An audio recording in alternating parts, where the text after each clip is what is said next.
암을 조기에 발견해서 생명을 구하겠다는 그 순수한 의도가 75세가 넘은 고령의 환자에게는 오히려 잠자던 사자의 코털을 건드려 돌이킬 수 없는 재앙을 불러올 수 있습니다. 증상이 없는데도 불안감 때문에 혹은 자식들의 권유로 받는 고가의 프리미엄 검진이 여러분의 남은 수명을 갉아먹는 주범이 될 수 있다는 사실을 알고 계십니까? 오늘 저는 의사로서 그리고 여러분의 건강을 진심으로 염려하는 동반자로서 병원에서는 수익 문제로 차마 말해주지 않는 불편한 진실을 아주 적나라하게 파헤쳐 드리려 합니다. 75세 이후에는 절대 받지 말아야 할 검사 5가지, 그리고 그 검사 비용을 아껴서 확실하게 수명을 늘리는 의학적 투자가 무엇인지 명쾌하게 정리해 드리겠습니다.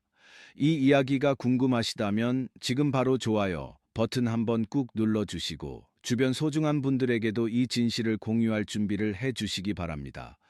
여러분의 작은 관심이 불필요한 의료 쇼핑을 막고 건강한 대한민국을 만드는 첫걸음이 됩니다. 안녕하십니까? 의학 채널을 운영하는 의사 이호선입니다. 진료 현장에서 안타까운 사례를 너무나 많이 목격합니다. 그 중에서도 가장 가슴 아픈 것은 건강하게 잘 지내시던 어르신이 굳이 받지 않아도 될 검사를 받다가 합병증으로 쓰러지는 경우입니다. 제 환자분 중에 박영희라는 가명의 어르신이 계십니다. 올해 연세가 80이신데 이분은 자식들에게 짐이 되기 싫다는 일념으로 지난 15년간 매년 수백만 원짜리 정밀 종합 검진을 받아오셨습니다. 문제는 재작년 검진에서 발생했습니다. 평소 소화도 잘 되고 복통 한 번 없으셨는데 복부 컴퓨터 단층 촬영, 즉 CT 결과에서 췌장에 아주 미세한 물혹이 보인다는 소견이 나온 것입니다. 영상의학과 전문의 소견으로는 악성종양, 즉 암으로 보일 확률은 극히 낮았으나 혹시나 하는 마음에 조직 검사가 권유되었습니다. 의학적으로 췌장은 우리 몸 깊숙한 곳, 등 쪽에 딱 붙어 있는 장기입니다. 위나 대장처럼 내시경으로 쉽게 접근할 수 있는 곳이 아닙니다. 조직을 떼어내려면 내시경을 12지장까지 깊숙이 넣고 거기서 다시 바늘을 찔러 췌장 조직을 채취해야 하는 매우 침습적이고 난도가 높은 시술이 필요합니다. 박영희 어르신은 단지 확인을 위해 이 위험한 시술을 감행하셨습니다. 결과는 다행히 암이 아닌 단순 낭종, 즉 물혹이었습니다. 피부로 치면 점이나 검버섯 같은 노화의 흔적이었던 겁니다. 하지만 진짜 비극은 시술 직후에 찾아왔습니다. 조직 검사 과정에서 췌장이 물리적 자극을 받아 급성 췌장염이 발병한 것입니다. 췌장은 강력한 소화 효소를 분비하는 장기입니다. 염증으로 인해 췌장 세포가 파괴되면서 흘러나온 소화액은 주변 장기를 마치 고기를 연하게 하듯 녹여버립니다. 이를 자가소화작용이라고 하는데 통증은 산통에 비견될 만큼 끔찍하고 치사율 또한 매우 높습니다. 멀쩡히 걸어 들어오셨던 어르신은 중환자실에서 한 달을 사경을 헤매셨고 금식 치료 때문에 근육이 나빠져 체중이 무려 10kg이나 감소했습니다. 결국 휠체어에 의지해 퇴원하시며 제 손을 잡고 긁어 부스럼을 만들었다며 통곡하셨습니다. 이는 비단 박영희 어르신만의 불운이 아닙니다. 현대의학의 진단기술이 발달하면서 너무 작은 이상 소견까지 찾아내는 것이 오히려 고령층에는 독이 되고 있습니다. 우리 인체를 기계에 비유하자면 75년을 굴러간 자동차와 같습니다. 엔진에 녹이 슬고 배기구에 그을음이 끼고 차체에 흠집이 나는 것은 너무나 자연스러운 세월의 풍화작용입니다. 의학적으로 이를 퇴행성 변화라고 부릅니다. 질병이라기보다는 노화의 자연스러운 과정인 셈입니다. 그런데 최첨단 진단 기기들은 이 미세한 녹과 흠집을 용납하지 않습니다. 기계적인 기준값을 들이밀며 비정상, 질환 의심, 정밀검사 요망이라 하는 빨간 경고등을 켜댑니다. 낡은 것과 고장난 것은 엄연히 다릅니다. 하지만 많은 어르신과 보호자분들이 이 차이를 구분하지 못하고 낡은 부품을 새 것으로 갈아 끼우려다 차를 완전히 폐차시키는 우를 범하고 계십니다. 노년의학의 핵심은 완치가 아니라 관리와 기능 유지입니다. 75세가 넘어가면 우리 몸의 세포들은 분열 속도가 현저히 느려지고 대사 기능도 떨어집니다. 이는 역설적으로 암세포의 성장 속도 또한 느려진다는 것을 의미합니다. 젊은 사람에게는 몇 달 만에 퍼질 암이 노인에게는 10년, 20년에 걸쳐 아주 천천히 자라는 거북이 암인 경우가 많습니다. 이런 상황에서 증상도 없는데 굳이 몸을 헤집어 병을 찾아내는 과잉 진단은 의학적 효용성보다 위험성이 훨씬 큽니다. 그렇다면 구체적으로 어떤 검사들이 우리 부모님의 건강을 위협하는지를 밝힐까요? 지금부터 종이와 펜을 준비하시거나 화면을 캡처하실 준비를 하십시오. 의사가 권하더라도 정중하게 거절해야 할 득보다 실이 큰 5가지 검사를 하나하나 병태생리학적 근거와 함께 짚어드리겠습니다. 첫 번째로 절대 피해야 할 것은 증상이 없는 상태에서의 소변 세균 검사입니다. 많은 분이 건강검진 항목에 소변 검사가 기본으로 포함되어 있어 무심코 받으십니다. 결과지에 요로 감염 의심 혹은 세균 검출이라는 문구와 함께 백혈구 수치가 높게 나오면 덜컥 겁을 먹고 항생제 처방을 받으시곤 합니다. 하지만 이는 노년기 비뇨기계의 생리를 전혀 이해하지 못한 처사입니다. 65세 이상 여성의 경우 10명 중 두세 명, 요양시설에 계신 어르신의 경우 절반 가까이가 소변에서 세균이 검출됩니다. 이를 의학 용어로 무증상 세균뇨라고 합니다. 말 그대로 증상은 없는데 세균만 있는 상태입니다. 우리 몸의 방광은 나이가 들면 점막의 방어력이 약해지면서 독성이 약한 순한 세균들이 들어와 털을 잡고 살게 됩니다. 흥미로운 사실은 이 세균들이 일종의 정상 상재균 역할을 하면서 외부에서 침입하는 진짜 독한 병원성 세균의 증식을 막아준다는 점입니다. 마치 텃새가 심한 터주대감이 자리를 잡고 있어 도둑이 못 들어오는 형국입니다. 그런데 단지 수치상 세균이 보인다는 이유로 강력한 항생제를 투여하면 어떤 일이 벌어질까요? 터주대감 역할을 하던 순한 세균들이 몰살당합니다. 그리고 그 무주공산이 된 방광에 항생제 내성을 가진 슈퍼박테리아나 곰팡이 같은 악질들이 침투하게 됩니다. 이때부터는 진짜 전쟁입니다. 고열이 나고 옆구리가 끊어질 듯 아프고 폐혈증으로 진행될 위험까지 생깁니다. 따라서 소변을 볼 때 자결감이 있거나 38도 이상의 고열이 동반되는 급성 증상이 없다면 소변 검사 수치에 일희일비하여 항생제를 드시는 일은 절대 없어야 합니다. 두 번째로 경고해 드릴 항목은 바로 증상이 없는 단순 심전도 검사입니다. 가슴을 쥐어짜는 듯한 흉통이 있거나 조금만 걸어도 숨이 차서 주저앉아야 하는 호흡 곤란 증세가 없다면 75세 이상 어르신들은 굳이 심전도 기계 앞에 서실 필요가 없습니다. 심장은 평생 쉬지 않고 뛰는 근육 덩어리입니다. 80년 가까이 박동을 이어온 심장이 20대 청년의 심장과 똑같은 모양과 박동을 유지하고 있다는 것이 오히려 의학적으로 기이한 일 아니겠습니까? 세월이 흐르면 심장 근육도 두꺼워지고 심장에 흐르는 전기 신호의 전달 체계에도 조금씩 변형이 옵니다.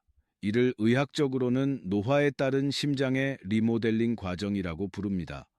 고장이 아니라 우리 몸이 세월에 적응해 나가는 자연스러운 변화인 셈입니다. 문제는 병원의 진단 기계들이 이러한 노화의 특수성을 고려하지 않고 교과서적인 정상 범위를 벗어나면 무조건 비정상이라는 빨간 딱지를 붙인다는 점입니다. 심방세동이나 심비대 같은 소견이 찍혀 나오면 그때부터 환자와 의사 모두 불안의 늪에 빠지게 됩니다. 이것이 바로 제가 우려하는 의료계의 폭포수 효과입니다. 산 정상에서 굴린 작은 돌멩이 하나가 산사태를 일으키듯 심전도의 사소한 이상 소견 하나가 꼬리에 꼬리를 무는 과잉 검사로 이어지기 때문입니다. 심전도가 이상하니 더 정밀하게 보자며 심장 초음파를 권하고 거기서 또 애매한 부분이 보이면 관상동맥 CT를 찍자고 합니다. CT 검사에서 혈관이 조금 좁아져 보이면 결국엔 대학병원으로 가서 사타구니 혈관에 굵은 관을 집어넣는 관상동맥 조영술까지 받게 됩니다. 이 과정에서 사용되는 다량의 조영제는 노년의 콩팥 기능에 치명적인 독성을 일으킬 수 있고 시술 도중 혈관이 터지거나 뇌경색이 오는 합병증 위험도 무시할 수 없습니다. 증상이 없다면 여러분의 심장은 지금 이 순간에도 전신의 혈액을 공급하는 펌프 기능을 아주 훌륭하게 수행하고 있는 것입니다. 기계가 뱉어내는 수치보다 여러분이 매일 느끼는 컨디션과 몸의 소리를 더 신뢰하셔야 합니다.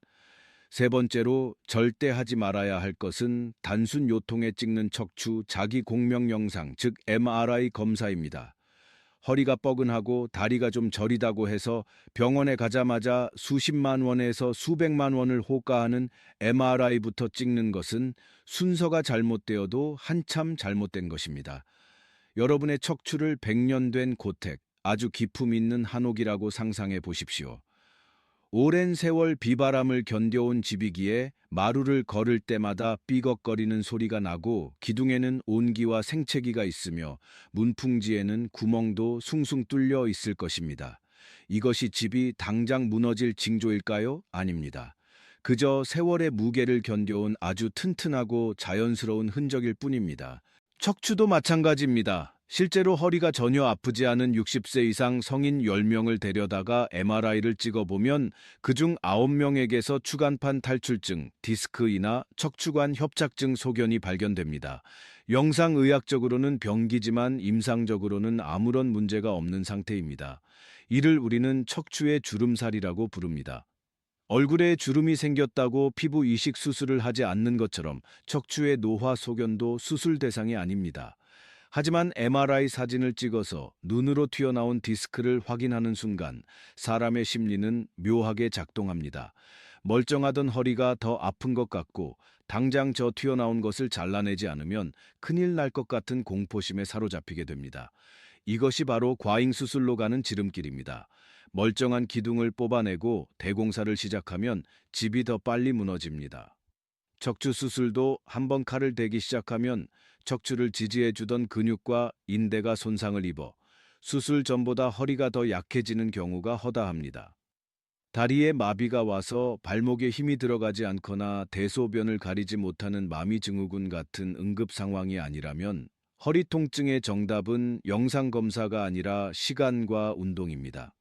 진통소염제를 드시면서 통증을 조절하고 평지 걷기나 수영 같은 운동으로 허리 근육을 강화하는 보존적 치료만으로도 100명 중 90명은 자연스럽게 통증이 사라집니다. 화려한 영상 장비가 보여주는 사진 한 장에 현혹되어 내 몸에 칼을 대는 실수를 범하지 마십시오. 네 번째로 75세 이상 남성분들이 반드시 거절해야 할 검사는 전립선암 특이안건 검사, PSA입니다. 아마 건강검진표에서 종양표지자 검사 항목으로 많이 보셨을 겁니다. 결론부터 말씀드리면 미국이나 유럽의 비뇨의학과학회 가이드라인에서는 기대 여명이 10년 미만인 고령 남성에게는 이 검사를 아예 권고하지 않습니다. 검사의 유용성 등급을 매길 때 사실상 낙제점인 D등급을 받은 검사입니다.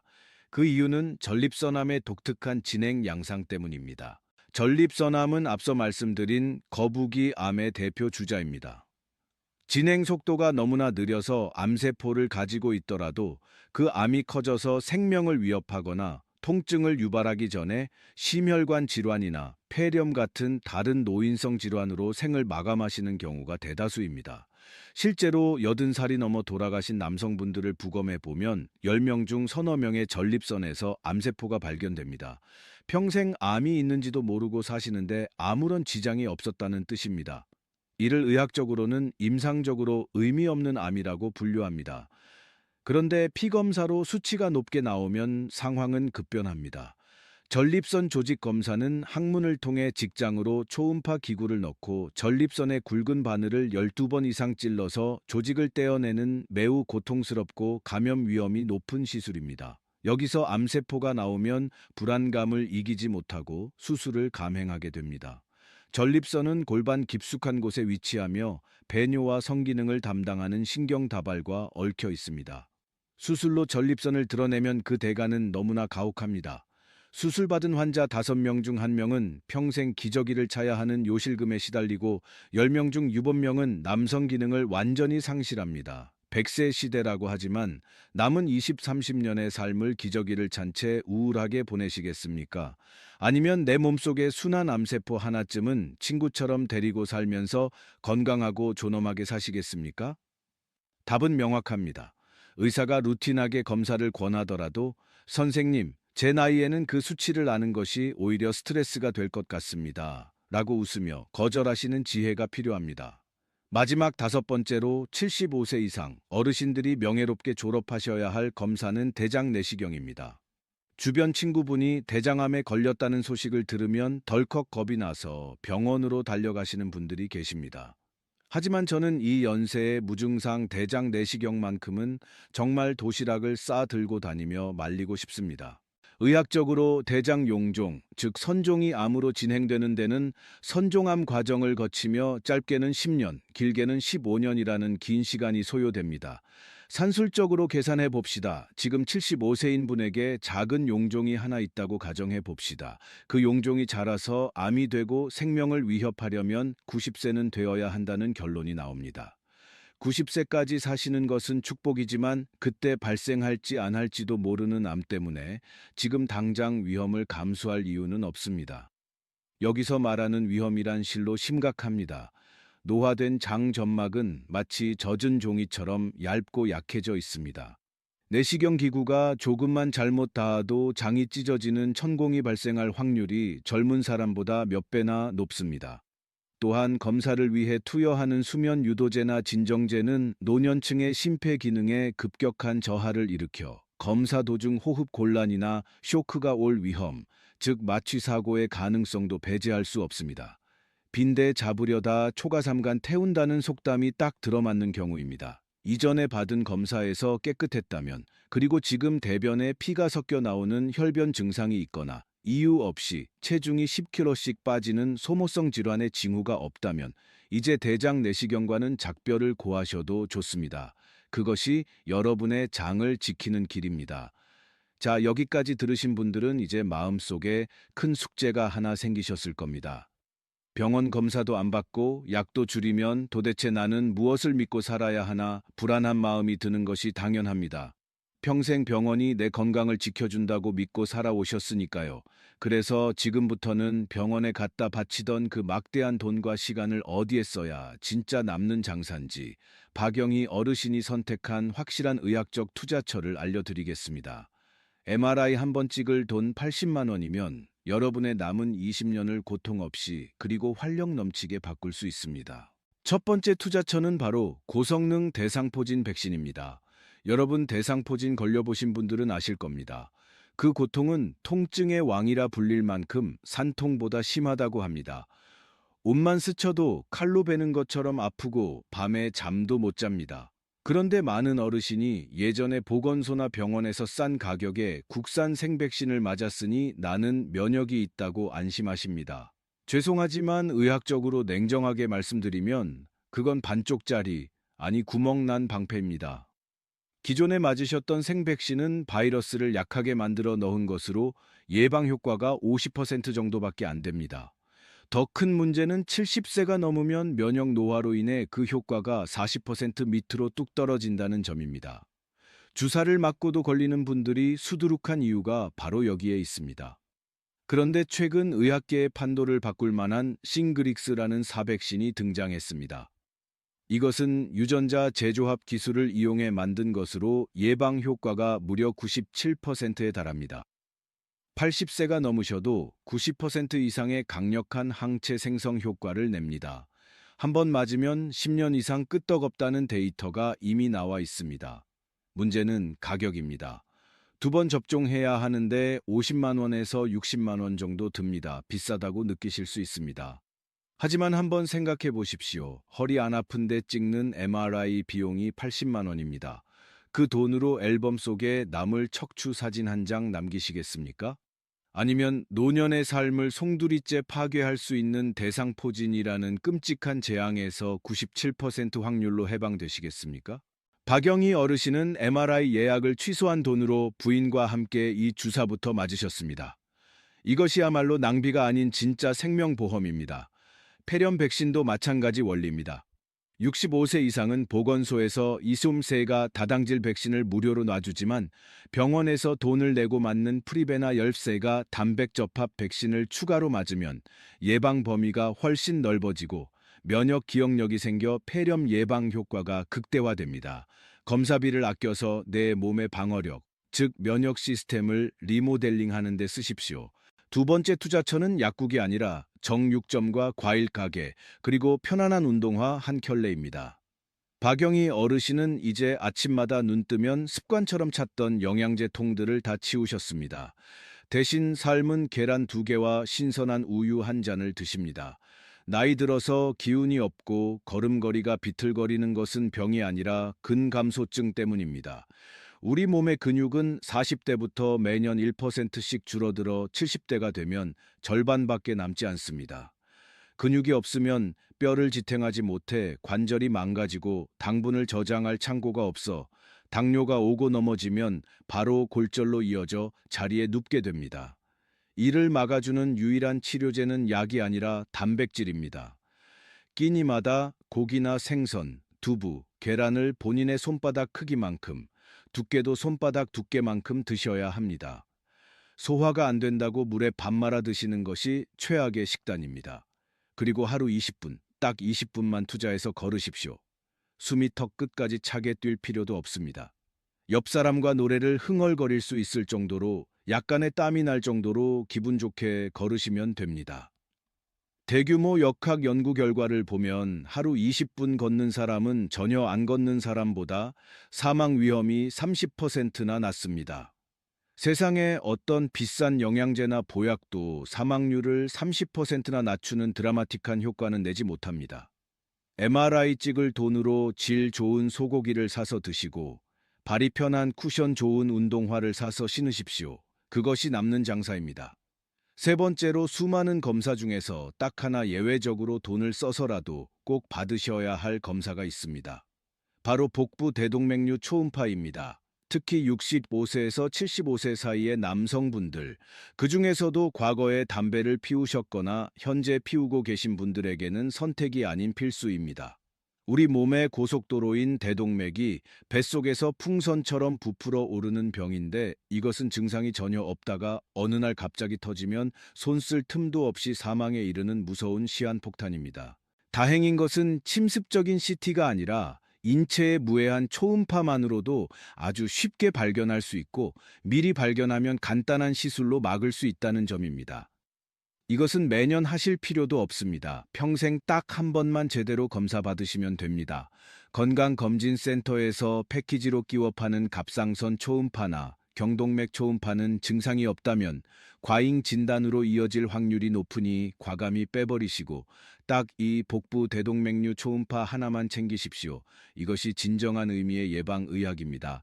자, 이제 현실적인 문제로 돌아가 봅시다. 막상 병원 진료실에 들어갔을 때 흰 가운을 입은 의사 선생님이 그래도 연세가 있으신데 정밀 검사 한번 해보시죠 라고 권하면 마음 약한 우리 어르신들이 거절하기가 참 힘듭니다. 그럴 때 의사의 기분을 상하게 하지 않으면서도 의학적 근거를 바탕으로 내 몸을 방어하는 아주 품격 있는 질문 세 가지를 알려드리겠습니다. 이것을 수첩에 적어 가셨다가 의사 앞에서 차분하게 읽으십시오. 첫 번째 질문. 선생님, 이 검사로 병을 찾아서 치료하면 제가 더 건강하게 오래 살 수 있다는 명확한 근거가 있습니까? 라고 물어보십시오. 만약 의사가 우물쭈물하거나 그래도 안 하는 것보다는 낫죠. 라고 얼버무린다면 그 검사는 의학적 근거가 부족한, 안 받아도 되는 검사입니다. 두 번째 질문. 이 치료의 효과가 나타나는데 몇 년이나 걸립니까? 이를 의학적으로는 이득을 보기까지 걸리는 시간이라고 합니다. 만약 예방 효과를 보는데 10년이 걸린다고 하면 80세 어르신에게는 사실상 무의미한 치료입니다. 남은 소중한 시간을 병원 침대에서 고통받으며 보내지 말고 맛있는 것을 드시고 여행을 다니며 즐겁게 사는 것이 삶의 질 측면에서 훨씬 이득입니다. 세 번째 질문. 지금 안 하고 나중에 증상이 생겼을 때 검사해도 늦지 않습니까? 대부분의 노인성 만성 질환이나 느리게 자라는 암은 응급 상황이 아닙니다. 증상이 생겼을 때 치료를 시작해도 예후가 똑같다면 굳이 미리 찾아서 수년 동안 환자라는 꼬리표를 달고 마음 졸이며 살 필요가 없습니다. 제 환자 박영희 어르신은 요즘 병원 쇼핑을 완전히 끊으셨습니다. 그 돈으로 친구분들과 맛집을 다니시고 손주들에게 용돈을 주십니다. 검사를 안 받으면 큰일 날 줄 알았는데 오히려 얼굴색이 좋아지고 활력이 넘칩니다. 불안이라는 마음의 병을 거둬내니 비로소 진짜 건강이 찾아온 것입니다. 사랑하는 어르신 여러분, 그리고 부모님의 건강을 걱정하는 자녀 여러분, 오늘 우리는 조금 불편하지만 반드시 직시해야 할 현대의학의 이면을 마주했습니다. 어쩌면 지금까지 여러분이 절대적으로 믿고 계셨던 건강 상식이 뿌리째 흔들리셨을지도 모릅니다. 하지만 이 하나만은 꼭 기억해 주십시오. 여러분의 몸은 부품을 갈아 끼워야 하는 고장난 기계가 아닙니다. 80년이라는 긴 세월 동안 비바람을 견디고 자식들을 키워내고 이 사회를 일궈낸 위대한 역사책입니다. 오래된 나무의 온기가 상처가 아니라 훈장이듯 여러분의 몸에 새겨진 주름과 노화의 흔적은 억지로 치료해야 할 질병이 아니라 치열하게 살아오신 삶의 증명입니다. 그러니 부디 그 훈장을 병이라 부르며 함부로 칼을 대고 독한 약을 쓰지 마십시오. 병원 문턱이 닳도록 드나드는 사람보다 차라리 병원을 멀리하고 내 몸의 자연스러운 변화를 긍정적으로 받아들이는 사람이 훨씬 더 건강하고 오래 산다는 역설적인 진실을 꼭 가슴에 새기시길 바랍니다. 오늘 제가 말씀드린 5가지 금지 검사와 3가지 필수 투자를 실천하신다면 여러분의 노년은 병원 소독약 냄새 대신 따뜻한 사람 냄새로 채워질 것입니다. 오늘 이 영상의 내용이 여러분의 막막했던 마음에 작은 등불이 되었기를 바랍니다. 이 불편하지만 중요한 진실이 더 많은 분께 닿을 수 있도록 지금 바로 좋아요 버튼 한번 눌러주시고 사랑하는 가족과 친구들의 카카오톡으로 이 영상을 공유해 주십시오. 여러분의 클릭 한 번이 과잉 진료로부터 우리 부모님들을 지키는 가장 큰 힘이 됩니다. 저는 앞으로도 여러분이 현명한 의료 소비자가 되어 100세까지 건강을 누리실 수 있도록 누구도 말해주지 않는 의학계의 진실을 들고 다시 찾아오겠습니다. 지금까지 여러분의 곁을 지키는 든든한 의학 멘토였습니다. 감사합니다.